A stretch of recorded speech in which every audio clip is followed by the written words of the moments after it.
Good morning to all present here. I'm Ramya Devi working as Assistant Professor in SNS College of Technology. Today we are going to share a small article regarding Hadoop HDFS. Hadoop Distributed File System. So before learning about HDFS, so it's important to understand what a file system is. A file system is a way an operating system organizes and manages files on disk. So it helps users to store, maintain, and retrieve data from the disk. For example, Windows uses file system like NTFS, like New Technology File System, and FAT32, File Allocation Table 32, is an older file system but is still supported on versions like Windows XP. Similarly, Linux uses file systems such as AXT3 and XT4. So here, what is the difference between a normal file system and a distributed file system? So DFS stands for Distributed File System. It is a concept of storing file in a multiple nodes in a distributed manner. So DFS actually provides abstraction for a single large system whose storage is equal to the sum of storage of other nodes in a cluster. So why do we need a file system? Why do we need a distributed file system instead of a normal file system? Like storing a very large files. For example, like Hadoop environment processes very large data sets. So which can be in a very terabyte or petabyte. So for storing such type of large files on a single system is very impractical by using a normal file system. Because of that only we are going for a distributed file system. So disk capacity of one machine is limited and it can only grow so much. So processing huge data sets on a single machine is inefficient and slow. So while we are using distributed file system, overcome these issues by storing data across multiple machines, which enables faster and scalable processing. For example, suppose you have an 40 terabyte file to process on a single machine, so it might take 4 hours to complete.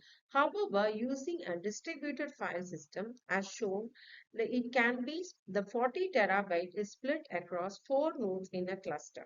So with each node storing 10 terabyte, since all nodes work simultaneously, processing time reduces to for just 1 hour instead of 4 hours.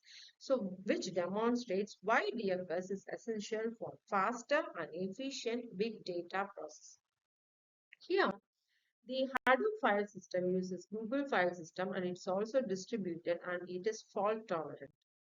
So, this is the architecture of an Hadoop distributed file system.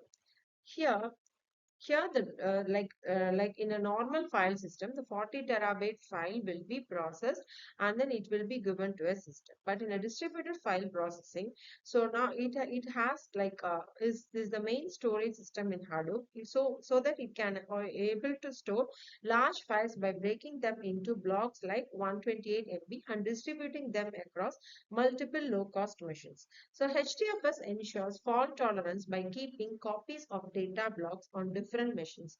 So this makes it reliable, scalable, and ideal for handling big data efficiently. So the features of HDFS lies, it's very easy to access. So the file stores in HDFS also provides high availability and fault tolerance and provides scalability to scale up or scale down as per our requirement. So here the data is stored in a distributed manner, that is in various data nodes are responsible for storing the data, and also it provides replication because which is no fear of data loss. So it provides high availability as it can store in a large range of petabytes.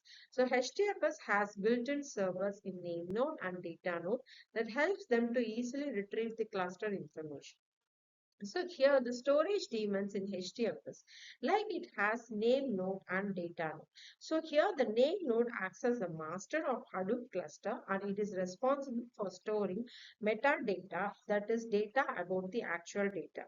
So this includes information like file names, file sizes, block numbers and IDs, location of blocks which is stored in data nodes. So the name node manages and monitors the data node and sends them to instructions to create, delete or replicate data blocks. It also receives regular heartbeat signals and block reports from the data nodes to ensure everything is functioning properly. And also the data nodes which acts as a slave and are responsible for storing actual data blocks in Hadoop cluster. So you can have dozens or even hundreds of data nodes, and more data nodes mean more storage capacity. So each data node perform tasks like creating, deleting, or replicating data blocks based on the instructions received from the name node. So for storing large files efficiently, data nodes should have a high storage capacity. Thank you.